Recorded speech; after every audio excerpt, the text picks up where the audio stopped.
Have you ever been told your memories don't matter? That your entire childhood could be thrown in a trash bag to make way for someone else's dream? I have, and this is the story of how I took back more than just my room. The drive was always the worst part. Every year, the same 10-mile stretch of highway to my parents' house felt like 100. The familiar dread started as a knot in my stomach and slowly crawled up my throat until I could taste it, bitter and metallic. This year, on Christmas Eve, it was worse than ever. I hadn't been home in 3 months, not since Grandma Rose's funeral. The memory of my mother, Sharon, dabbing her dry eyes while my brother, Leo, checked his phone during the eulogy was still seared into my mind. I gripped the steering wheel of my rattling 208 sedan, the heater blowing lukewarm air that did little to fight off the December chill. I had just come from my second job, a closing shift at a diner where the smell of stale grease clung to my clothes. My first job, as a barista, barely covered the rent on my tiny drafty apartment on the other side of town. These were facts my mother and brother loved to wield like weapons, constant reminders of my status in the family. The disappointment. When I finally pulled into the driveway, the house was blazing with lights. It looked warm and festive, a perfect Christmas card image that was a complete lie. Before I could even turn off the engine, the front door swung open and there was Leo, bathed in the golden light. He had a smug grin on his face, the one he always wore when he was about to land a punchline at my expense. "Ava, you made it," he called out, his voice booming with false cheer. "Just in time. I've got a surprise for you. Come on, upstairs." My stomach tightened. Surprises from Leo were never good. They were usually just new ways to point out my shortcomings. I trudged up the porch steps, the worn-out tote bag, containing a few small, thoughtfully chosen gifts for them, feeling ridiculously heavy. "Merry Christmas, Leo," I said, my voice quiet. He ignored the greeting, his eyes sparkling with a mean-spirited excitement. "You're not going to believe the upgrade.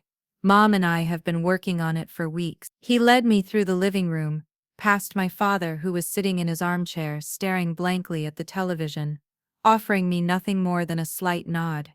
We went up the familiar staircase, my hand brushing against the worn oak banister. Every fiber of my being screamed that something was wrong. At the top of the stairs where the door to my childhood bedroom should have been, there was only an open archway. I froze. Leo gestured grandly into the space. "Tada!" I stepped forward, my mind refusing to process what my eyes were seeing. The room was gone. The pale lavender walls I'd chosen when I was 16 were now covered in massive floor-to-ceiling mirrors. My cozy bed with its patchwork quilt, the antique wooden desk where I'd done all my homework, the overflowing bookshelf filled with stories that had been my friends. All of it had vanished. In its place stood a professional-grade treadmill, a squat rack, and a menacing collection of dumbbells and weight benches. The room smelled of rubber and cold steel. My mother, Sharon, emerged from the corner, her face flush with pride. "Isn't it amazing, honey? Leo is going to be a fitness star. His social media is really taking off, and he needed a proper studio." I stared at her, my mouth hanging open. My room? Where is everything? My bed? My books?" She waved a dismissive hand. "Oh, that old junk? We sold most of it to help pay for this equipment. It was a huge help." "You sold it?" I whispered, the words catching in my throat. The room was spinning. She scoffed, her expression hardening. "What did you need it for, Ava? You're a failure. You dropped out of college. You're a glorified coffee slinger living in a dump. Leo has a future. He's building a brand." Tears pricked my eyes. My things, Grandma's music box, my diaries. Leo laughed. A short, ugly sound. "Dude, you're 24. Who keeps diaries?" A frantic, desperate energy surged through me. I ran back down the stairs and tore open the door to the garage. And there they were. 3 huge black trash bags slumped against the wall. A piece of masking tape was stuck to each one, with the word "donations" scrawled in my mother's handwriting. I ripped one open. My childhood spilled out onto the dusty concrete floor. Old photographs, worn out stuffed animals, the books I couldn't bear to part with.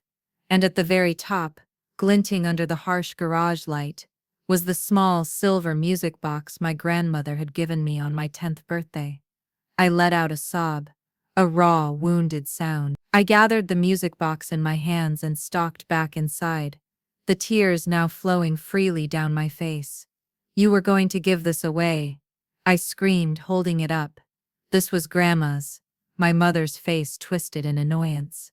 "Oh, stop being so dramatic. It's just a thing." "It's not just a thing, it's my life. This was my home.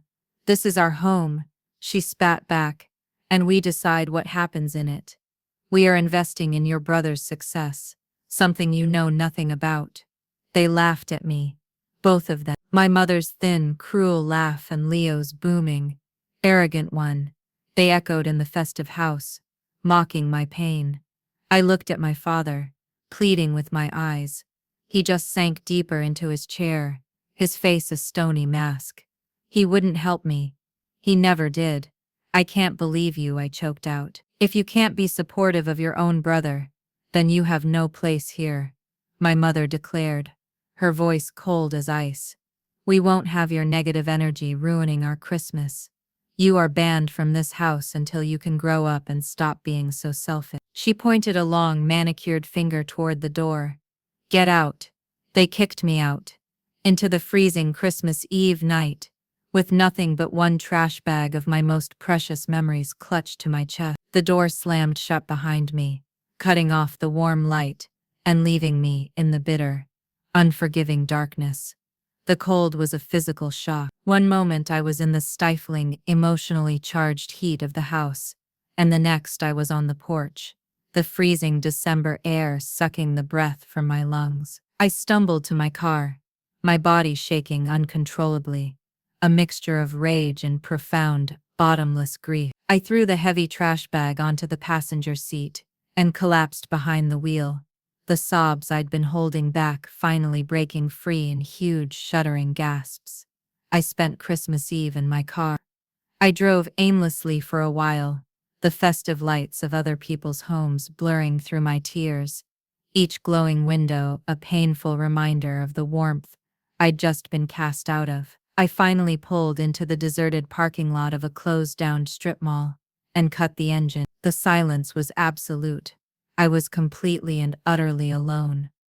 Leaning my head against the frosted glass of the window, I clutched the steering wheel until my knuckles were white. My mind replayed the scene over and over. The mirrors, the smell of the gym, my mother's sneer, Leo's laugh. They hadn't just thrown away my belongings. They had erased my existence from that house. They had declared me a non-person, a footnote in the grand story of Leo, the golden child. I felt like a complete loser, a 24-year-old woman, crying in a car on Christmas Eve, because her mommy and brother didn't want her anymore. The humiliation was a lead weight in my gut. Where was I supposed to go? I couldn't go back to my apartment. My roommate, a girl I barely knew, was having her own family over. And besides, that place wasn't a home. It was just a temporary stop on my road to nowhere. My lease was up in a week. On New Year's Day, I'd been frantically searching for a new place, but with my 2 minimum wage jobs, I hadn't saved enough for a security deposit and first month's rent. The thought sent a fresh wave of panic through me. I was not just emotionally broken, I was teetering on the edge of being homeless. Christmas Day dawned gray and bleak. The world felt muffled by a thin layer of snow that had fallen overnight. I woke up stiff and cold, my neck aching from sleeping slumped against the car door. I drove to a 24-hour gas station, bought a lukewarm coffee and a stale pastry, and sat in my car, watching families in their holiday best drive past. I felt invisible. I scrolled numbly through my phone, seeing pictures of friends with their families, opening presents, smiling. It felt like watching a movie about a different planet. Then, a notification pinged. An email. The subject line was stark and formal. urgent matter regarding the estate of Rose Miller. The sender was a name I didn't recognize, Arthur Davison, Eske. My heart gave a strange little flutter. Eske, that meant lawyer. My family had already handled the will reading for Grandma Rose a couple of months ago. It had been a quick, sterile affair in my parents' living room. My mother had announced that, as expected, Grandma had left the bulk of her estate to her and my father, to keep it in the family. They had presented me with a check for $500, a sum so small it felt more like an insult than a gift, a final pat on the head to the family failure. I'd never even cashed it. This email felt different. It was brief, and to the point. Dear Miss Evans, my name is Arthur Davison. I was the personal attorney for your late grandmother, Rose Miller. I am contacting you regarding a private legal instrument, separate from her primary will. It is imperative that we meet, at your earliest convenience, to discuss the final execution of her wishes. Please contact my office to schedule an appointment. Suspicion Ward with a desperate sliver of hope. A private instrument. What did that mean? Was this a scam? But my desperation was a powerful motivator. I had nothing to lose. I was sitting in a freezing car with a trash bag of memories, my entire net worth barely enough to fill the gas tank. What was the worst that could happen? With trembling fingers, I typed a reply saying I was available to meet immediately. His office replied within minutes, scheduling me for the next morning, December 20th. The next day I showed up at the address, a polished glass and steel tower in the heart of downtown. I felt like a fraud walking into the lobby. My coat was worn, my boots were scuffed, and I was sure I still looked like someone who had spent Christmas sleeping in her car. I felt the security guard's eyes on me as I took the elevator up to the 34th. The law office of Davison and Finch was all dark wood, plush carpeting, and quiet, intimidating competence. I gave my name to the receptionist, my voice barely a whisper, and sank into a leather chair that was probably worth more than my car, feeling completely and utterly out of place. This was a world of power and success. It was not my world. Or so I thought. A few minutes later, a man, who looked to be in his late 60s, emerged from a hallway. He had kind eyes, a gentle smile, and a full head of silver hair. He wasn't intimidating at all. He radiated a calm, paternal warmth. Miss Evans? I'm Arthur Davison, he said, extending a hand. Thank you for coming on such short notice. Please come in. I followed him into a large corner office with breathtaking views of the city. Books lined the walls from floor to ceiling, and a large, stately mahogany desk sat in the center. The air smelled of old paper and leather. He gestured for me to sit in one of the comfortable chairs opposite his desk. Can I get you some coffee? Water? He asked. No, thank you, I'm fine, I murmured, my hands clenched nervously in my lap. He sat down and folded his hands on the desk, his expression compassionate. I knew your grandmother for over 40 years, Ava. She was one of my very first clients. More than that, she was a dear friend. She was an incredibly sharp and insightful woman. He paused, his gaze steady on me. She was also very proud of you. A lump formed in my throat. It had been so long since anyone had said they were proud of me. Your grandmother was well aware of the dynamics within your family, he continued, choosing his words carefully. She worried about you a great deal, especially after you put your own life on hold to care for her in her final year. I just nodded, unable to speak. That year had been hard, but it was a time I cherished. It was the last time I had felt truly seen and loved. Mr. Davison slid a thick, cream-colored envelope across the desk toward me. The will reading your parents conducted a few months ago was for her public assets, some stocks, her car, the contents of her bank account. It was all perfectly legal and above board. However, it was also, for lack of a better term, a decoy. My head snapped up. A decoy? Indeed, he said with a slight smile. Rose was a brilliant strategist. Years ago, she established a private, irrevocable trust. This trust, was the true vessel of her most significant assets, and its contents were to remain sealed until after her passing, to be revealed only to the designated beneficiary. Your parents were not aware of its existence.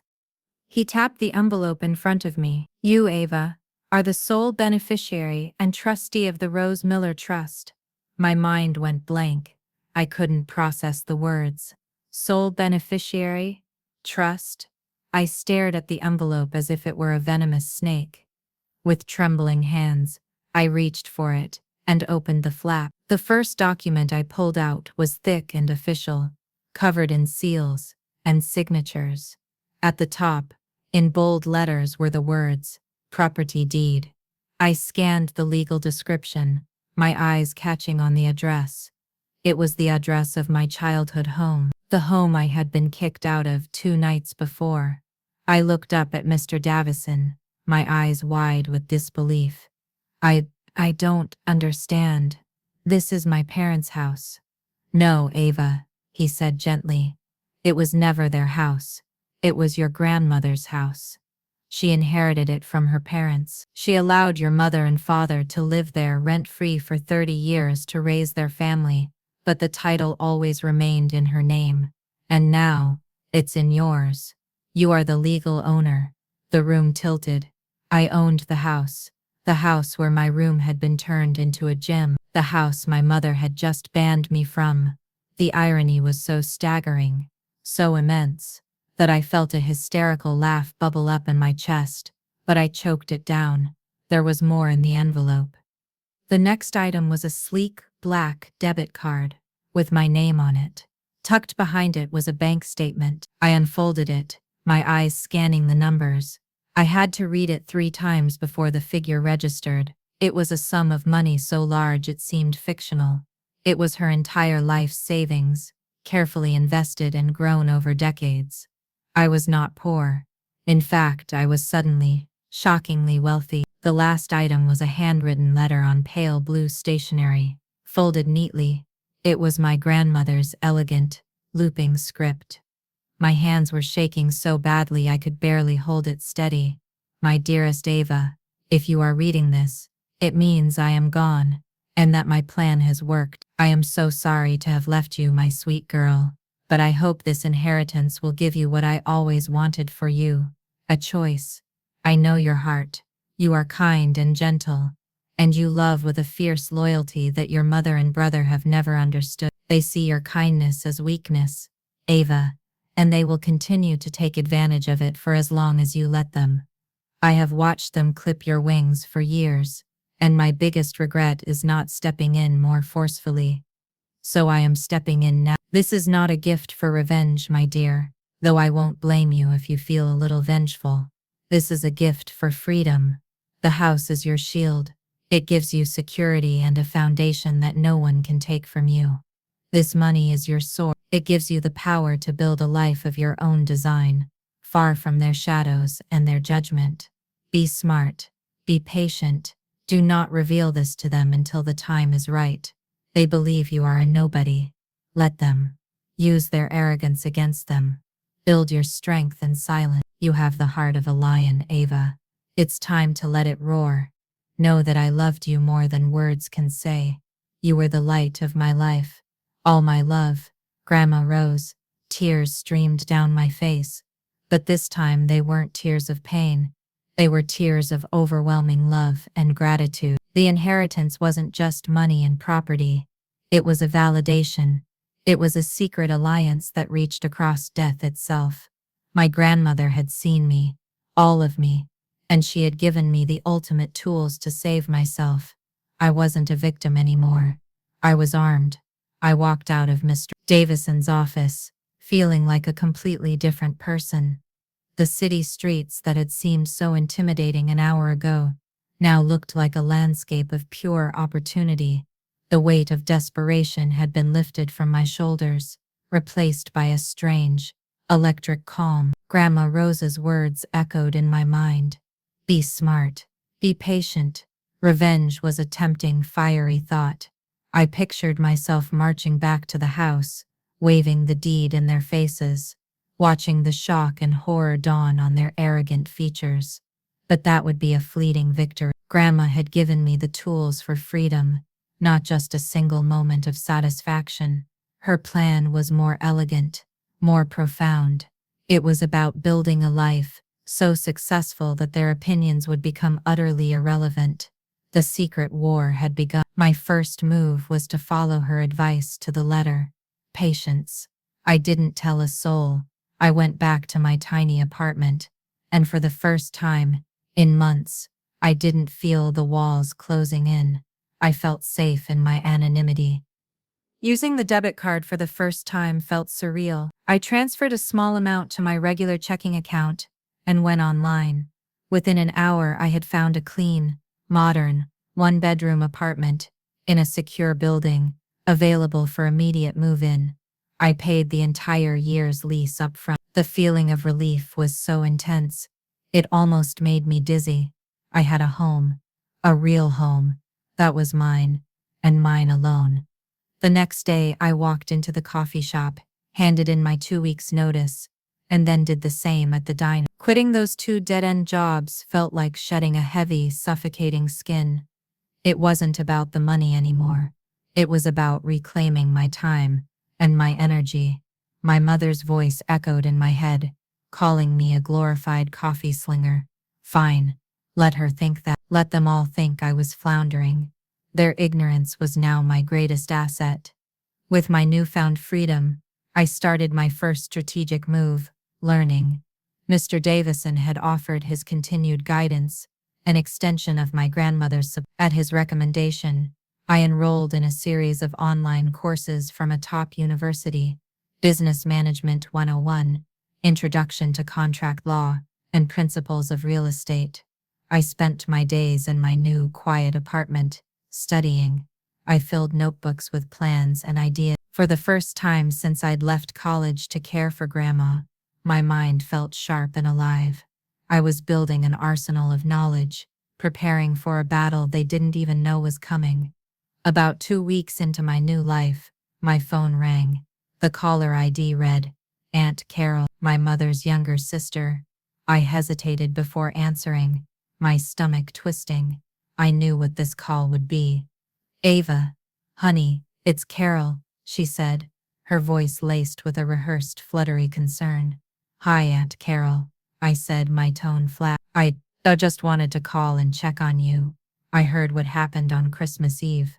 Your mother, well, you know how she gets. She gets carried away, especially when it comes to Leo. I stayed silent, letting the awkwardness hang in the air. I'm just so sorry about all that, she continued, filling the void. Are you okay? Do you need anything? The question was a trap.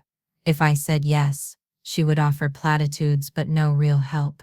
She lived 5 minutes away from my old apartment and hadn't called once in 3 months. Her support was a phantom limb. You could feel it should be there, but it was useless. I'm fine, Aunt Carol. Thank you for calling, I said, my voice polite but distant. Oh, good. That's good to hear, she said, sounding relieved that I wasn't going to demand anything of her. Well, you know your mother. She'll cool down eventually. It'll all blow over. No, it won't, I thought. It will never blow over. I have to go. But thanks again for checking in, I said, cutting the conversation short. I hung up the phone, a cold resolve settling over me. Aunt Carol's call was a crucial reminder of the landscape I was navigating. She wasn't cruel like my mother or brother, but her weakness, her desperate need to avoid conflict, made her complicit. Her silence was a form of permission. She was a bystander, content to watch the house burn, as long as the flames didn't touch her. That call fueled my resolve more than any insult could have. I was truly on my own, and that was okay. It was better this way. There were no weak links in my chain of command. It was just me and the legacy of the one person who had truly believed in me. My family thought I was out in the cold, struggling, a nobody fading into obscurity. The truth was, I was in my command center, quietly, patiently building an empire right under their noses. The idea came to me one night, while I was studying a business case about niche e-commerce markets. It clicked into place with such perfect clarity that it felt like my grandmother herself had whispered it in my ear. Grandma Rose had impeccable taste. Her home, my home, had been filled with beautiful, unique pieces of vintage furniture, art, and decor she had collected over a lifetime. Each item had a story. She had taught me to appreciate craftsmanship, history, and the beauty in things that were built to last. My mother had called my belongings old junk, but I knew better. There was a growing market for curated, high-quality vintage goods. People wanted items with character, not mass-produced plastic from a big-box store. Using the seed money from my inheritance, I would start an online boutique. It would be my tribute to her, a way to share her beautiful aesthetic with the world. I would call it the Rose Collection. The name felt right. It was my secret nod to my silent partner, my ally. I poured every ounce of my being into the project. The next few months were a blur of intense, focused work. My spacious new apartment became a headquarters, a warehouse, and a photo studio all in one. I spent weeks driving all over the state, visiting antique fairs, estate sales, and dusty consignment shops, just as Grandma and I used to do on weekends. I had her eye for quality. I knew what to look for. The dovetail joints on a chest of drawers, the subtle patina on old silver, the weight of hand-thrown pottery. I'd haggle respectfully, load my car until it was groaning, and bring my treasures home. The struggle was real and visceral. There were nights I was so exhausted, I'd fall asleep on the floor, surrounded by packing peanuts and bubble wrap. I wrestled with website code until my eyes burned, determined to build the site myself to understand every aspect of the business. I taught myself product photography, arranging and rearranging lamps and backdrops to get the perfect shot that captured an item's soul. The loneliness was a constant companion. There was no one to celebrate the small victories with, no one to complain to when a shipment was delayed or a piece of software crashed. It was just me, the memory of my grandmother, and a growing inventory of beautiful, silent things. Then came the first sale. I was up late, uploading new product descriptions, when my phone made a cha-ching sound. It was the sales notification from my payment processor. Someone in Oregon had bought a set of 1950s botanical prints. My heart hammered in my chest. It was real. Someone out there valued what I was doing. I carefully wrapped the prints, wrote a personalized thank you note on stationery I'd had printed with the Rose Collection logo, and walked it to the 24-hour post office, feeling like I was floating on air. Mr. Davison was my rock during this time. He was more than a lawyer. He was the mentor Grandma Rose had intended him to be. I'd call him once a week with updates. He never treated my venture as a little online hobby. He listened intently, offered sharp advice, and celebrated my successes. "Your revenue for the second month has tripled, Ava," he said during one call, after I'd sent him my spreadsheet. "This is impressive growth. I think it's time we formalize this. I've taken the liberty of drawing up incorporation papers and have connected you with an excellent small business accountant, a woman named Ms. Albright. She's a shark. She'll make sure you're protected and optimized for growth." Following his advice, I incorporated the business. I was no longer just Ava Evans, selling trinkets online. I was Ava Evans, founder and CEO of the Rose Collection, LLC. The title felt foreign and oversized, but with each passing week I grew into it. The orders started coming in faster, 10 sales, 50, 100. My apartment was overflowing with inventory and shipping supplies. I was making more money in a week than I used to make in 2 months at my old jobs. My confidence grew in lockstep with my bank account. I learned to speak with authority to suppliers, to negotiate with shipping companies, to analyze my sales data, and predict trends. I was no longer the quiet, hesitant girl who let her family walk all over her. I was a business owner. I was building something real, something that was mine. And through it all, there was complete and utter silence from my family. No calls, no texts, no emails. It was as if I had truly ceased to exist for them. They remained completely oblivious, wrapped up in their world, where Leo was the star, and I was the forgotten failure. The irony was a constant private source of strength. They thought I was withering away in the dark, but I was in a greenhouse of my own making, quietly, powerfully blooming. Months bled into one another. Winter thawed into a vibrant spring, which then deepened into the lush heat of late summer. The Rose Collection was no longer a fledgling startup. It was a legitimate, thriving business. I had to rent a small, climate-controlled storage unit for my inventory, and I was even thinking about hiring a part-time assistant to help with packing and shipping. Life had found a new, stable rhythm, one that I controlled completely. Then, one sweltering August afternoon, my phone buzzed with a notification from a group chat I hadn't seen activity in for almost a year. Evan's family. My heart did a familiar, sickening lurch. It was a message from my mother. Huge news, everyone. Mark your calendars for a big family reunion and party at the house in 3 weeks. My amazing son Leo has some wonderful news to share with all of us. Be there. My finger hovered over the leave group button. What was the point? They had banned me from the house, but a cold curiosity, a strategist's need for information stayed my hand. A few minutes later, a second message came through, this one with a picture attached. It was Leo grinning his $1,000,000 grin, with his arm wrapped around a stunningly beautiful woman. She had sleek dark hair, intelligent eyes, and a confident, easy smile. She looked sophisticated and, I noted with a professional eye, was wearing a very expensive designer dress. The text below the photo read, "He's engaged. Please be ready to welcome my wonderful future daughter-in-law, Chloe, to the family." So this was the reason for the party. Leo had landed a big one. A quick, discreet search of her name online told me everything I needed to know. Chloe wasn't just pretty, she was from a family of old money, her father a prominent real estate developer in the city. This wasn't just an engagement for my mother and brother, this was a merger. A week later, another message. My mother was arranging a family video call to officially introduce Chloe to the out-of-town relatives. "Ava, I expect you to be on this call. It's important to make a good impression for Leo." The command was infuriating, but I saw its strategic value. I needed to see the board before I could play the game. That evening, I clicked the link and joined the call. My camera feed activated, showing me in my simple, organized living room. I'd been careful to arrange the background. No signs of success, no expensive art, just a plain beige wall, a blank canvas. My screen filled with the faces of aunts, uncles, and cousins. And then the main window popped up. My mother, father, and Leo all crammed onto the sofa in the living room of my house.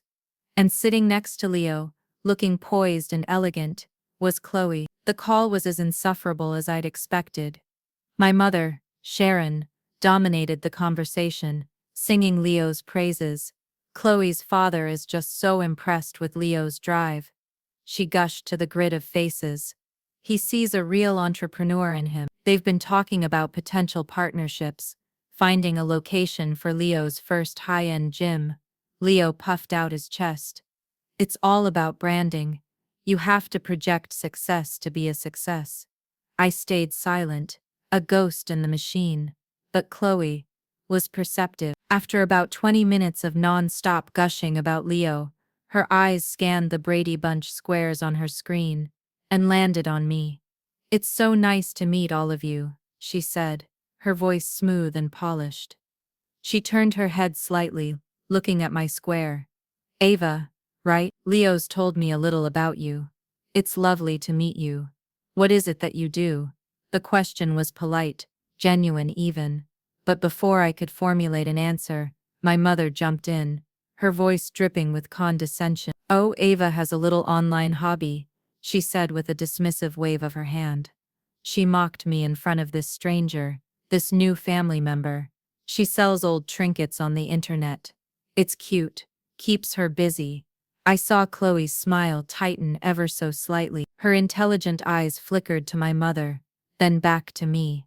In that brief glance, I saw a flicker of something. It wasn't just pity. It was curiosity. A question. There was a dissonance between the person my mother described and the quiet, composed woman on the screen. She was an outsider, seeing the family dynamic with fresh eyes. She was a wild card. I didn't rise to the bait. I simply smiled back at her. A small, serene smile. "It's a pleasure to meet you too, Chloe. Congratulations on your engagement." My calm refusal to be flustered seemed to register with her. She gave me a small, appreciative nod. The stage was being set. The audience was assembling, and for the first time, there was someone in the front row who wasn't already a part of the twisted family play. She would see everything. The video call lit a fire under me. My mother's casual, public dismissal, her easy lie that I was just playing with a little hobby, solidified my path. It was no longer just about getting my freedom. It was about shattering the false reality they had so carefully constructed around themselves. In the weeks leading up to the engagement party, the power shift in my own life became undeniable. An influential design blogger, known for her minimalist and authentic aesthetic, discovered the Rose collection. She wrote a glowing feature piece about my store, praising the impeccable curation and the soul of a brand that clearly values history and quality over fleeting trends. She even quoted from my About Us page, where I'd written about learning the trade from my grandmother. The article went viral in the design community. My website traffic exploded. Orders poured in, not just from across the country, but from Canada, the UK, even Australia. My little hobby cleared 6 figures in revenue in a single month. The numbers on my accountant's reports seemed to belong to someone else. I had to hire 2 part-time employees immediately, a college student to manage social media, and a retired woman with incredible attention to detail to help with packing and shipping. I wasn't just a business owner anymore. I was a CEO. I was the boss. I was signing paychecks. The money I was now making dwarfed the initial inheritance my grandmother had left me. That money had been the seed, the shield, the sword she had promised, but the empire it allowed me to build was entirely my own. I was financially independent in a way I had never dreamed possible. I was powerful. The quiet, observant girl was gone, replaced by a woman who knew her own worth, a worth measured not by her family's approval, but by her own achievements. It was 1 week before the party. The time for patience was over. The time for action had come. I sat in my apartment, which now also served as my office, and looked at the picture of the house on my computer screen, a real estate listing from years ago. My house, their party, the perfect stage. I picked up the phone and called Mr. Davison. "Arthur," I said, my voice steady, "the plan is in motion. I need the name of that real estate agent you mentioned, the shark." He didn't ask any questions. He knew my tone. "Ms. Albright," he said. "She's the best in the city. Aggressive, discreet, and she closes deals. I'll make the introduction. What's the play?" "I want to list the house," I said, "and I want to schedule a private viewing for a top-tier potential buyer, a viewing that takes place during the engagement party." There was a moment of silence on the line, and then a low chuckle. "Brilliant, Ava. Positively brilliant." Rose would be cackling with delight. I met with Ms. Albright the next day. She was exactly as Mr. Davison had described, sharp, impeccably dressed, with eyes that missed nothing. She didn't waste time with small talk. Mr. Davison explained the unique circumstances, she said, her tone all business. "You're the sole owner. You want to sell, and you want to do it with a certain theatrical flair. I can appreciate that." We spent an hour going over the strategy. She would list the house on a private network for high net worth clients, generating buzz without it going public. She already had a family in mind, the Davies, a couple in finance, who had been looking for a classic home in that exact neighborhood for months. We would set up a final walkthrough for them in the middle of the party. They'll be playing the part of interested buyers, but they're pre-qualified and I'm certain they'll make an offer on the spot, Ms. Albright assured me. "Leave the performance to me." That evening, I did something just for myself. I went to a high-end boutique and bought a dress for the party. It wasn't flashy or loud. It was a custom-tailored sheath dress in a deep sapphire blue. It was elegant, powerful, and understated. It was the kind of dress a woman who owned the room would wear. It was my armor. As I stood in front of the mirror, I saw a stranger looking back at me. She was calm, confident, and in control. She was ready for war. The night before the party, the armor felt less secure. A wave of doubt, cold and unexpected, washed over me. I was standing at the window of my high-rise apartment, looking out at the glittering city lights, but all I could see was the ghost of my childhood home. This wasn't just a strategic asset on a balance sheet. It was the house where Grandma Rose had taught me how to bake. It was the backyard where I'd learned to ride a bike, my father running behind me, his hand steady on the seat. It was the front porch, where I'd sat with my first crush, talking for hours under the warm summer sky. Beneath the layers of pain and humiliation, there were good memories, faint whispers of a time before Leo became a god, and I became a ghost. Was I about to destroy the last remnants of that too? Selling the house was so final. It was an act of severing, of burning the last bridge, not just to my mother and brother, but to the memory of my father before he'd faded into silent complicity. For a moment, the sheer magnitude of what I was about to do felt overwhelming. I sank onto my sofa, the elegant sapphire dress hanging on the back of my door, suddenly looking like a costume for a role I wasn't sure I could play. Is this too much? The question echoed in the quiet of my apartment. Was this revenge? Or was it just destruction? My phone buzzed on the coffee table, jolting me from my thoughts. It was my mother. My finger hovered over the ignore button, but some morbid curiosity made me answer. "Ava," she said, her voice dripping with a fake syrupy sweetness that set my teeth on edge. "I'm just calling to make sure you're coming tomorrow. It's such a big day for this family, for your brother. We're all so excited to celebrate his future in this house." The emphasis she put on this house was deliberate, a subtle twist of the night. It was a reminder of her power, of what she believed she controlled. "And Ava," she added, her tone shifting to one of condescension, "please, try to look presentable. Chloe's family is very prominent. We need to make a good impression." The call ended. I sat in the silence, her words hanging in the air. Presentable. This house. This family. The familiar sting of her disapproval was there. But this time, it was different. It wasn't a wound. It was a clarification. It was a reminder of exactly who they were. They hadn't changed. They would never change. My doubt wasn't about them. It was about me. Was I becoming as cold and calculating as they were? I walked over to my desk and pulled out the small, lacquered box where I kept my most important possession. Inside, nestled on a piece of velvet, was Grandma Rose's worn, folded letter. I opened it carefully, the paper soft with age. My eyes found the lines I had memorized.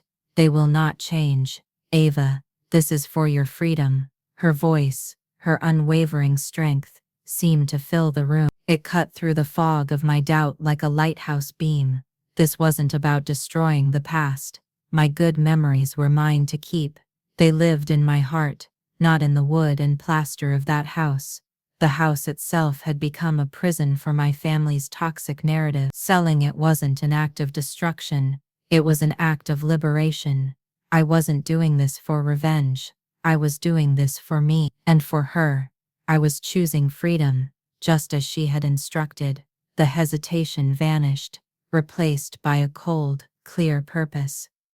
I stood up and walked over to the dress. It no longer looked like a costume. It was my uniform. The resolve settled back into my bones, stronger and harder than before. The final test was over. I had passed. Tomorrow, I wouldn't just be attending a party. I would be executing a final decisive maneuver in a war they didn't even know I was fighting. I arrived at the engagement party fashionably late. I parked my new modest but respectable sedan down the street, not in the driveway, and walked up the familiar stone path. The house was alive, music and laughter spilling out from the open windows into the warm evening air. It was packed to the gills. My family, aunts, uncles, cousins, mingled with my parents' circle of friends, and a large, intimidatingly polished contingent of Chloe's wealthy relatives. I stepped through the front door and into the lion's den. The air was thick with perfume and the buzz of 100 conversations. I was immediately invisible. People's eyes slid over me, dismissing me as a caterwaiter or a +1 they didn't recognize. It was exactly what I wanted. My brother, Leo, was holding court in the center of the living room. He was in his element, tanned and fit in an expensive suit, Chloe a sparkling jewel on his arm. He was gesturing wildly toward the staircase, and the best part, he was booming to a cluster of Chloe's family friends. Is my in-home fitness studio. My fiancé's father thinks it shows incredible initiative. We're already scouting locations for the flagship Leo Evans fitness gym. He was using my old bedroom, the site of my deepest humiliation, as his primary selling point. The audacity was breathtaking. I slipped past the group, making my way toward the back of the house. I felt a tap on my shoulder. It was one of my mother's friends, a woman named Brenda. I almost didn't recognize you, she said, her eyes giving my sapphire dress a surprised once-over. Sharon told me you were struggling. Before I could reply, my mother herself swooped in, placing a proprietary hand on Brenda's arm. Oh, there you are, Ava, she said, her smile not reaching her eyes. She turned to Brenda, her voice loud enough for several people to overhear. Yes, that's my other child, Ava, the one who is still finding herself. The public humiliation was delivered with the precision of a surgeon. A few people nearby threw me pitying looks before quickly turning away, embarrassed for me. In the past, a comment like that would have made me want to shrink and disappear, but tonight, it didn't sting. It felt like I was watching a scene from a movie where I'd already read the script. I knew the ending. I gave my mother a small, polite smile and murmured, "Excuse me, I need to get a glass of water." I found a quiet corner near the French doors that led to the backyard, nursing my water and observing. It was like watching a play. I could see all the actors performing their roles perfectly. My mother, the proud matriarch; my brother, the conquering hero; my father, a silent piece of stage dressing. Then I saw Aunt Carol, my enabler. She was standing near the buffet table, nervously arranging napkins. She saw me, her eyes widened in a brief flash of guilt, and then, she immediately looked away, pretending to be intensely interested in a bowl of dip. She was a coward to the last. My gaze then found Chloe, ma pile. She was a fascinating watch. She smiled and laughed at all the right moments, but her eyes were sharp, constantly scanning, analyzing. I saw her watch Leo interrupt one of her cousins to talk about himself. I saw her notice my father's complete passivity, and I saw her clock my mother's public jab at me. Her smile tightened for just a fraction of a second, a tiny crack in her perfect facade. She was gathering data. She was seeing the family not for the picture they presented, but for what they truly were. I took a slow sip of my water and checked the time on my phone. 7:15. Albright and her clients were due to arrive at 7:30. I was the bomb in the center of the room, quietly ticking. The serenity I felt was absolute. I wasn't a guest at this party. I was the architect of its grand finale. At precisely 7:25 p.m., my mother clinked a spoon against a wine glass, the sound cutting through the party's cheerful den. A hush fell over the 100 or so guests, as all eyes turned toward the center of the living room, where my mother, my father, Leo, and Chloe stood like a royal family receiving their court. "Friends, family," my mother began, her voice radiating pure, unadulterated pride. "Thank you all so much for coming to celebrate this wonderful, wonderful occasion. As a mother, all you want is to see your children succeed, to see them build a life for themselves. And my son, my Leo, has made me the proudest mother in the world. She beamed at Leo, who soaked in the attention like a sponge. He stood with his chest puffed out, one arm wrapped possessively around Chloe's waist. Chloe smiled, but I noticed her posture was stiff. She looked less like a happy fiancé and more like a beautiful prop. My mother continued, and now, I'll turn it over to the man of the hour, my son, the future of this family. There was a smattering of enthusiastic applause, led by my aunts and uncles. Leo took center stage, raising his champagne flute. Wow, thank you, Mom. Thank you, everyone, for being here, he started, his voice smooth and practiced, like he'd rehearsed this in front of a mirror. He thanked Chloe's parents for welcoming him. He thanked his own parents for their unwavering support. And then, his eyes scanned the crowded room and locked directly onto mine. A cruel, triumphant smirk played on his lips. I especially want to thank my parents for giving me this house, my foundation, he declared, his voice booming with performative gratitude. He gestured around the room, at the very walls that were legally mine. This place is more than just a home. It's proof that if you have drive, if you have a vision, you can build an empire from the ground up. It shows that with the right support, anything is possible. He paused for dramatic effect, his gaze still fixed on me.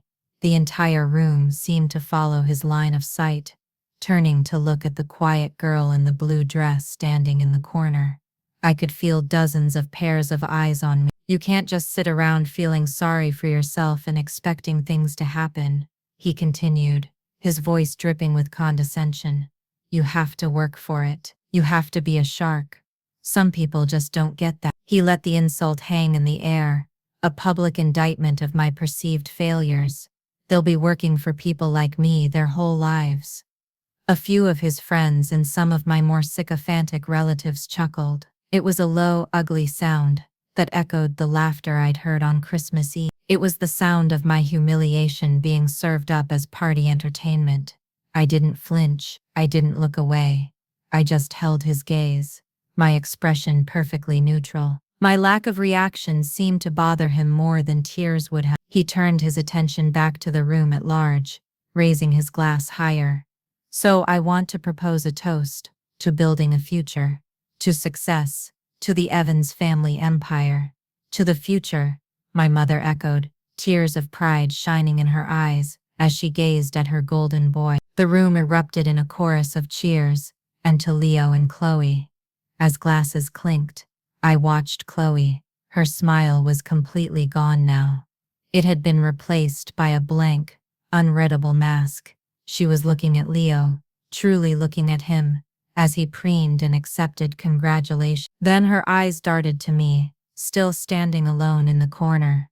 I saw a flicker of understanding, a deep and sudden comprehension in her gaze. She was seeing the full picture now, the arrogant brother, the enabling mother, the invisible sister. She had been an observer, but in that moment, she looked like a judge.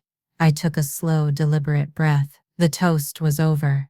The public humiliation was complete. They had fired their last and most powerful shot. They had no idea that my turn was next, and that I wasn't firing a shot. I was detonating the whole building. I subtly checked my watch. 7:30 p.m., right on time. I stood there, calm, waiting. Right as the applause for Leo's triumphant speech began to die down, the doorbell chimed. The sound was sharp and clear, cutting through the lingering chatter. My mother, Sharon, frowned, her perfect hostess face marred by a flash of annoyance. Who would dare interrupt her son's moment? Robert, can you get that? She snapped at my father, who blinked and shuffled obediently toward the front door. A moment later he returned, looking confused. Following him were three people who immediately altered the atmosphere in the room. The first was a woman in a razor-sharp business suit, carrying a tablet. Her posture was all confidence and purpose. This was Ms. Albright. With her were an elegantly dressed couple in their 50s, a man and a woman who radiated an aura of quiet, serious wealth. They looked around the room not as guests, but But as inspectors, my mother's annoyance vanished, instantly replaced by a gushing, welcoming smile. She clearly assumed they were more of Chloe's rich and influential friends who had arrived late. Welcome, welcome. Please, come in, she chirped, gliding toward them. I'm Sharon Evans, Leo's mother. You're just in time. We were just toasting the happy couple. Miss Albright offered my mother a polite but dismissive nod, her eyes doing a quick, professional scan of the room. Her gaze swept past Leo, past Chloe, and then, with unerring accuracy, it landed directly on me, still standing in my quiet corner. The entire dynamic of the room shifted. Albright moved with a purpose that parted the confused crowd, like the Red Sea. The elegant couple followed in her wake.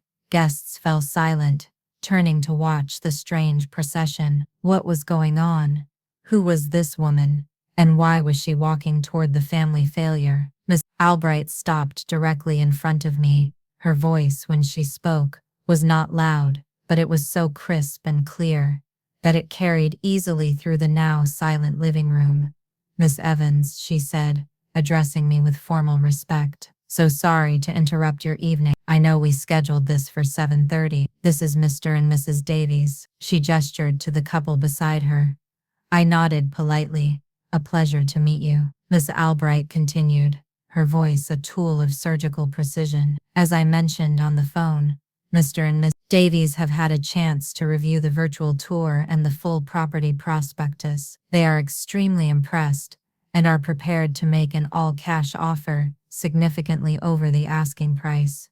She held out the tablet she was carrying. On the screen was a digital document, a formal offer sheet, with a number on it that had many, many zeros. They just wanted one last look in person before we sign, Miss Albright said, her gaze sweeping around the pristine living room with an appreciative air.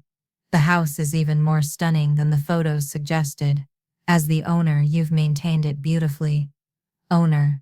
The word dropped into the dead silence of the room like a 10-ton weight. For a full 3 seconds, nothing happened. It was as if time had frozen, the 100 people in the room collectively trying to process a sentence that made no sense in their version of reality. Then chaos erupted. It started with a choked gasp from my mother. Her face, which had been a mask of beaming pride, had crumpled into a canvas of utter disbelief. Her color drained away, leaving a sickly pale sheen under the warm party lights. Leo was the first to speak. His smug expression had vanished, replaced by a look of stunned, slack-jawed shock. He looked as if he'd been physically slapped. Owner. What are you talking about? My parents own this house. My mother found her voice then, a shrill, hysterical shriek that tore through the silence. Owner. What is this nonsense? This is a lie. I am the owner of this house. This has been my family's home for 30 years. She pointed a trembling finger at me, her eyes wild with fury and confusion. She's a nobody. She's useless. She works in a coffee shop.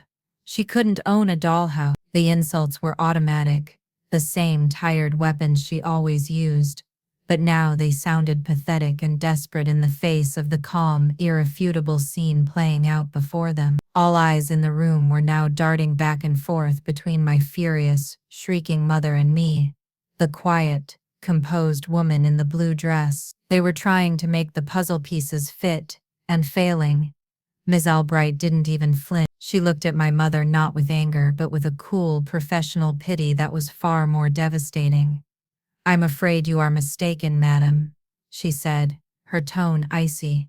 The property has been held in a private trust for a number of years. According to the legal documentation on file with the city, Ms. Ava Evans has been the sole trustee and legal owner of this property for the past 9 months. The sound of 100 conversations dying at once is a strange and powerful thing. It's not just silence. It's a vacuum, where every tiny sound, a cough, the clink of an ice cube, a sharp intake of breath, is magnified. That was the sound that filled the living room of my house. The collective shock of every single guest was a physical presence in the air. My mother, Sharon, turned pale, a ghastly waxy color. The blood had drained so completely from her face that her lipstick looked like a bloody slash. "That's a lie," she shrieked, her voice cracking. "A vicious, ridiculous lie." Leo's face had gone from shocked to a deep, blotchy red of pure fury and confusion. His jaw dropped, and he stood there completely speechless, looking back and forth between me, Ms. Albright, and his mother as if he was watching a tennis match from hell. His entire world, the foundation he had just toasted to, was crumbling to dust at his feet. I didn't need to raise my voice. I didn't need to argue. I reached into the small clutch purse I was carrying, the one that matched my sapphire dress. With calm, deliberate fingers, I pulled out a single, neatly folded document. It was a certified copy of the property deed. I unfolded it and held it up. I didn't say a word. I didn't have to. The crisp official paper with my name, Ava Evans, listed clearly under grantee, did all the talking for me. The sight of that document was the final, killing blow to their reality. And that's when the supporting cast, the people who had been observing this whole play, took their roles in the final act, shattering the scene into a million pieces. I looked at my mother's horrified face and said, my voice quiet but carrying in the stillness, "Grandma Rose was a very smart woman. This tribute to my ally was a quiet declaration of whose side had truly won." The effect was instantaneous and devastating. I saw my Aunt Carol pressed back against the wall near the buffet, as if trying to merge with the wallpaper. Her hand was clamped over her mouth, and her eyes were wide with a unique kind of horror, the horror of someone who is not surprised. She looked horrified for my mother, but she looked terrified for herself. She had known about the family's cruelty for years, had watched it happen, and had done nothing. In my quiet victory, she saw her own cowardice laid bare for all to see. She began to tremble, unable to meet anyone's gaze. This was the moment the entire social dynamic of the room pivoted. Chloe, who had been standing beside Leo like a statue, finally moved. Her jaw dropped in a moment of pure, unadulterated shock, but it wasn't the same dumbfounded shock as my family's. It was the shock of sudden, brilliant clarity. It was the face of someone who had just solved a very complex and ugly puzzle. She looked at Leo's arrogant, sputtering face. Then she looked at me, standing there, holding the deed, the picture of calm power, and the final piece of the puzzle clicked into place for her. She physically took one step away from Leo, creating a visible gap between them. It was a small movement, but in the context of the room, it was a seismic shift. Then she did something remarkable. She looked directly at me, across the wreckage of her own engagement party, and gave me a single sharp, deliberate nod. It was a nod of profound respect. That nod was the cannon blast. It was a public verdict. It validated my story and my victory to the entire room, especially to her wealthy, influential family. The whispers started immediately, a ripple effect spreading through the crowd. I could see Chloe's relatives turning to each other, their expressions shifting from confusion to a dawning icy contempt aimed squarely at my mother and brother. The socialites, my mother had been so desperate to impress, were now looking at her as if she were something crawled out from under a rock. In the space of 30 seconds, my mother and brother had gone from the hosts of a triumphant celebration to social pariahs, publicly exposed as frauds and bullies. They were utterly and completely isolated in a room full of... The power hadn't just shifted, it had created a cataclysm, and they were standing at the epicenter, alone and shattered. The silence that followed the ripple of whispers was somehow heavier than before. It was a silence filled with judgment. My mother stood frozen, her face a mask of disbelief, her mouth opening and closing like a fish, but no sounds coming out. It was Leo who finally broke. His arrogance, his confidence, had been stripped away, leaving behind the panicked, entitled boy he had always been. "Ava," he stammered, taking a clumsy step toward me. His voice was a pathetic, pleading whine. "Ava, you can't do this, you can't. This is my home, this is my future. My gym, Chloe's father, everything is tied to this house." He looked like a child whose favorite toy had just been snatched away. There was no remorse in his eyes, no apology for what he had done to me. There was only selfish, desperate panic.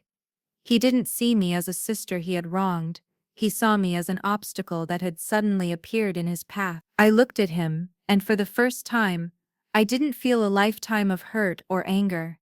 I felt nothing but a cold, distant pity. He was weak, his success, his confidence, it was all built on a foundation of lies and handouts, a foundation that had just been demolished. I turned my gaze to my mother, who was now making small, sputtering, incoherent noises. Her world, the one where she was the powerful matriarch who controlled her children's fates, had been burned to the ground. She was looking at me as if I were a monster she had accidentally created. I let the silence stretch for a few more seconds, allowing them to stew in the public humiliation they had so freely dished out to me moments before. Then I spoke. My voice was not loud, but it was calm, steady, and cut through the tension like a blade. I looked directly at my brother. "You took my room, Leo. You threw away my memories to build your future. You stood in this room 5 minutes ago, and you called me a useless nobody in front of everyone." His face paled. He had no defense. Then I turned my calm, unwavering gaze to my mother. "And you let him. You cheered him on. You kicked me out of my own home on Christmas Eve and told me I was a failure." I let my words hang in the air, a final, public accounting of their sins. I took a slow breath, the sapphire of my dress feeling like impenetrable armor. I was in complete control. "So," I said, my voice dropping into a register of absolute finality, "I sold the house to build my own future." I looked past them, my eyes finding Miss Albright and the eager, waiting faces of Mr. and Mrs. Davies. "The sale is final. Per the standard terms of the contract, you have 30 days to vacate the premises." The gasps in the room were audible. 30 days. It was a death sentence to their life as they knew it. I gave a small, polite smile to Miss Albright. "Shall we go to your car to sign the paperwork? I'm sure Mr. and Mrs. Davies are eager to finalize things." "Of course, Miss Evans," she said, her expression perfectly professional but with a glint of triumph in her eyes. Without another glance at my shattered family, I turned and walked toward the front door, Miss Albright and the new owners of the house following me. The crowd parted for me once again, but this time, the looks were not of pity, but of awe, shock, and respect. I didn't look back. I left my mother and brother standing there, frozen and speechless, completely destroyed in the middle of their own party, in a house that was no longer theirs. The door closed behind me with a quiet, satisfying click. The next 30 days were a strange, quiet whirlwind. The sale of the house went through without a single hitch. Miss Albright was a master of her craft, and Mr. and Mrs. Davies were thrilled with their purchase. The money, a sum that still felt unreal, was wired directly into the trust account, managed by Mr. Davison. I had done it. I had truly secured my freedom. I poured a significant portion of the capital into my business. The Rose Collection was no longer an online boutique run out of my apartment and a storage unit. I leased a stunning, sun-drenched commercial loft in a repurposed industrial building downtown. It had high ceilings, huge windows, and old brick walls, the perfect aesthetic for my brand. We built out a proper office space, a photography studio, and a clean, organized warehouse for inventory. I hired my 2 part-time employees as full-time staff and added a customer service representative. We were a real company, a real team. My family, as expected, imploded. I received a flood of frantic, hysterical voicemails and texts in the first few days. My mother's were filled with rage, threats, and accusation. My brother's were a pathetic mix of pleading and blaming me for ruining his life. I listened to the first few, then I blocked their numbers. I blocked my father's number too. His silence had been his choice for years, now it was permanent. About a week after the party, I got a text from a number I didn't recognize. Ava, it's Chloe. I just wanted to let you know that the engagement is off. I can't thank you enough for opening my eyes. I hope you have a wonderful, successful life. You deserve it. I texted back a simple, I wish you all the best, Chloe. I meant it. She had been an unwilling participant, and she'd had the grace and strength to walk away. A long, rambling voicemail arrived from Aunt Carol. It was filled with weepy apologies, excuses for her cowardice, and a desperate plea for me to understand her position. I never wanted to see you get hurt, Ava. I just didn't know what to do. Your mother can be so. I deleted it halfway through. Her weakness was no longer my problem to manage. Now, a month after that fateful night, I am sitting at my new, large desk in my new, beautiful headquarters. The morning sun streams through the massive windows, illuminating the faint specks of dust dancing in the air. The sounds of my small team working, the gentle tapping of keyboards, the murmur of a phone call, the rustle of packing tissue are the sounds of my success. It is a peaceful, productive hum. It is the sound of my new life.